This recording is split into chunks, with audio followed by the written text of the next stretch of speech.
Slow, controlled movement will send signals through the sensory system that say, everything is okay, we can relax. This is why practices like slow walking, rhythmic movement, breathing exercises, and gentle mobility drills can reduce pain even before any tissue changes occur. Movement becomes a way to retrain your nervous system.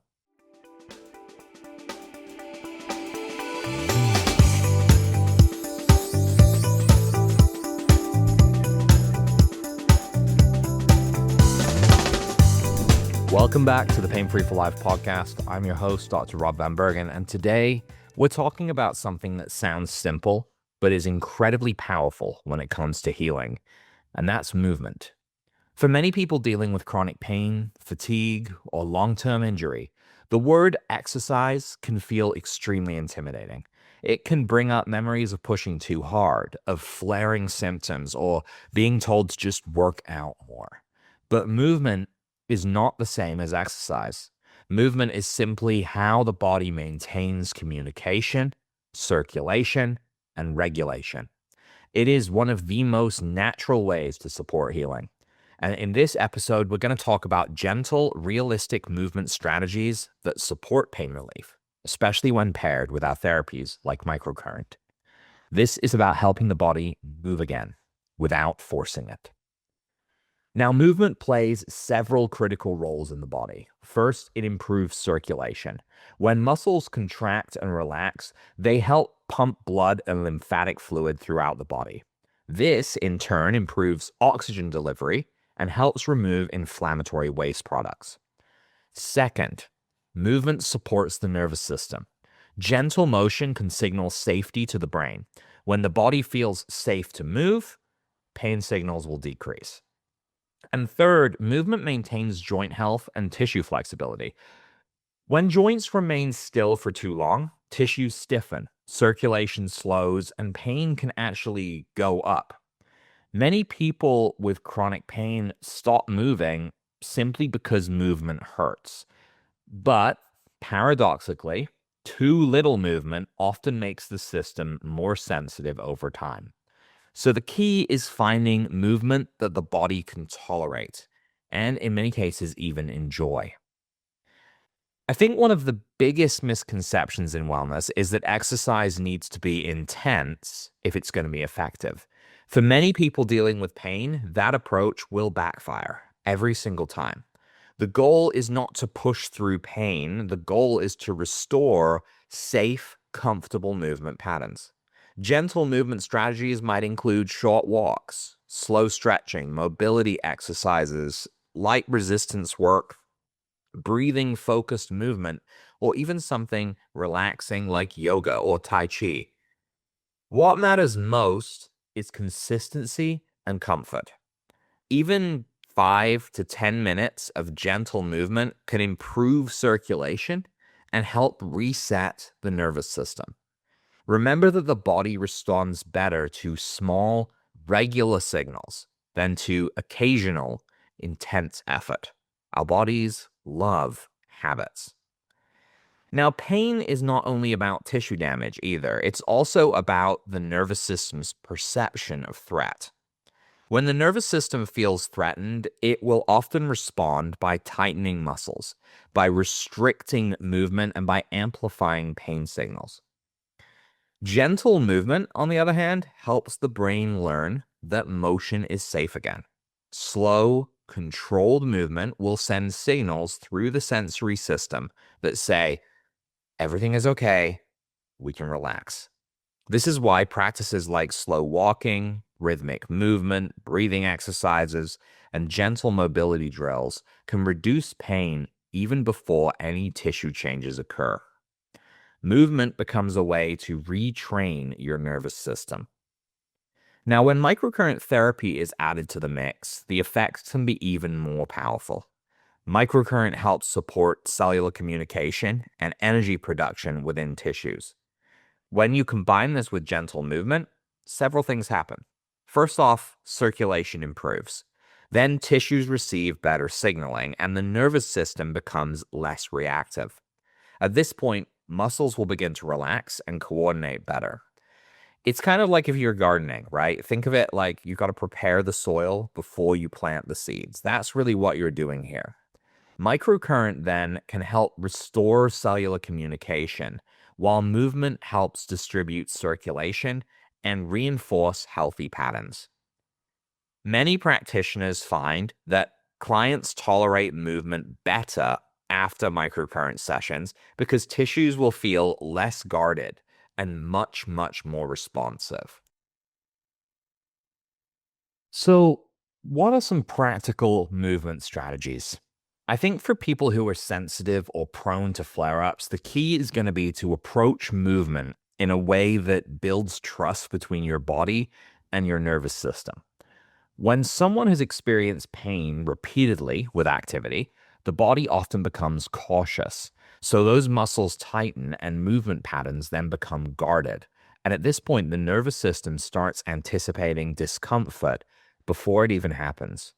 That's why the goal is not intensity. The goal is gradual reintroduction of safe, comfortable movement. The first principle is starting small.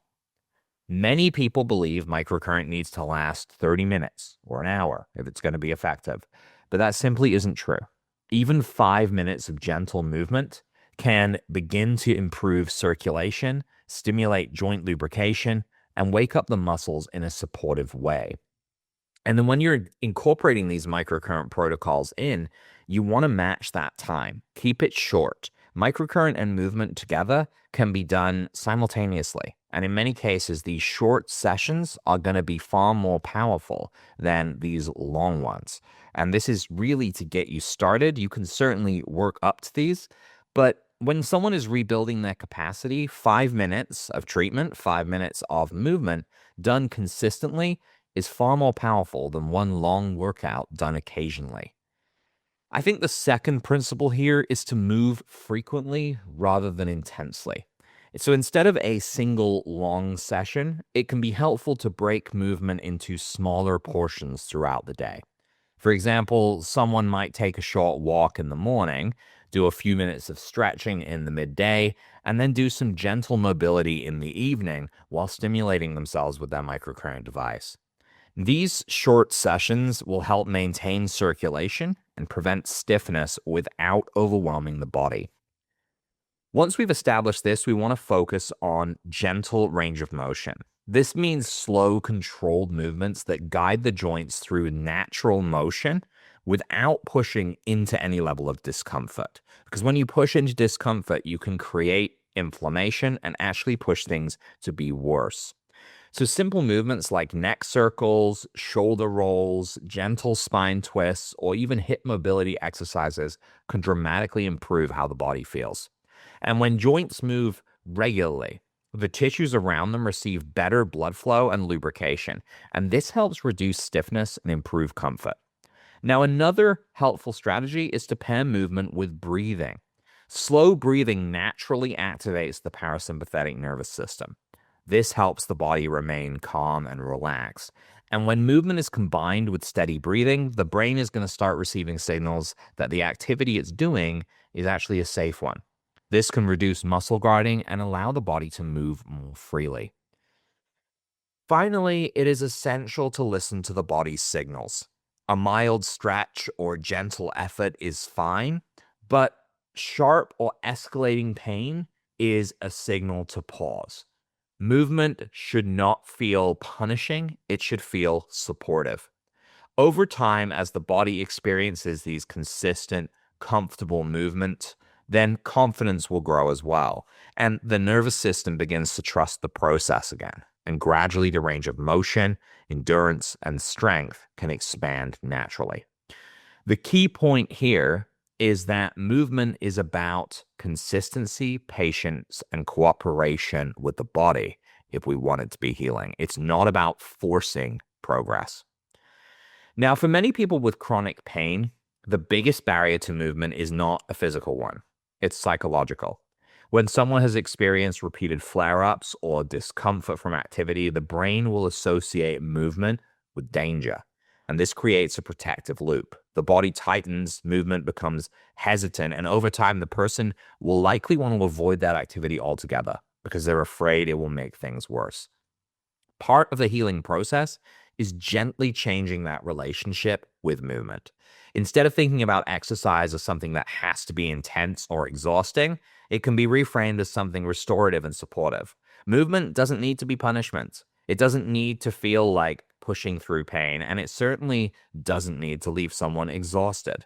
Movement can be gentle, it can be exploratory, it can be calming, it can be restorative. It can simply be a way of reminding the body that it's capable of moving again. When someone begins to move regularly, even in small ways, the nervous system will shift, the muscles will relax, circulation will improve, and confidence will begin to rebuild.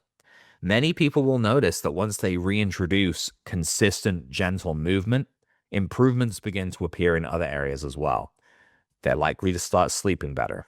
Their mood is going to improve. Circulation will become more efficient, and stiffness in the joints will begin to decrease. And then your overall resilience, well, that improves too. This happens because movement is not just about muscles or joints. It's affecting the entire regulatory system of the body. Sometimes the most powerful shifts come from the smallest steps: a short walk, a few minutes of stretching, a gentle mobility routine. Over time, these little actions that may seem insignificant, they accumulate and they begin to create very meaningful change. Movement is one of the simplest and most accessible tools we have for supporting healing. It helps restore circulation. It allows the oxygen and nutrients to reach the tissues that need them most. It calms the nervous system, helping the body move out of a protective stress response and into a state where recovery can begin. And it improves resilience by gradually rebuilding strength, coordination, and confidence. So when gentle movement is paired with these supportive therapies, when we look into things like microcurrent, PEMF, etc., the body often responds even more effectively. Microcurrent helps improve cellular communication and energy production, while movement helps distribute circulation and reinforce the healthy patterns. Together, these things will create a healing environment in your body, something that is easier and more sustainable. Sometimes it comes from just doing enough, right? Healing doesn't always come from doing more. Doing enough consistently, patiently, and with respect for the body's signals is going to be far more powerful. Small movements done regularly can create powerful shifts over time, and that's what we're looking for. So thank you for joining me for today's episode, everyone. I'm Dr. Rob Vanbergen, and you're listening to Pain Free for Life.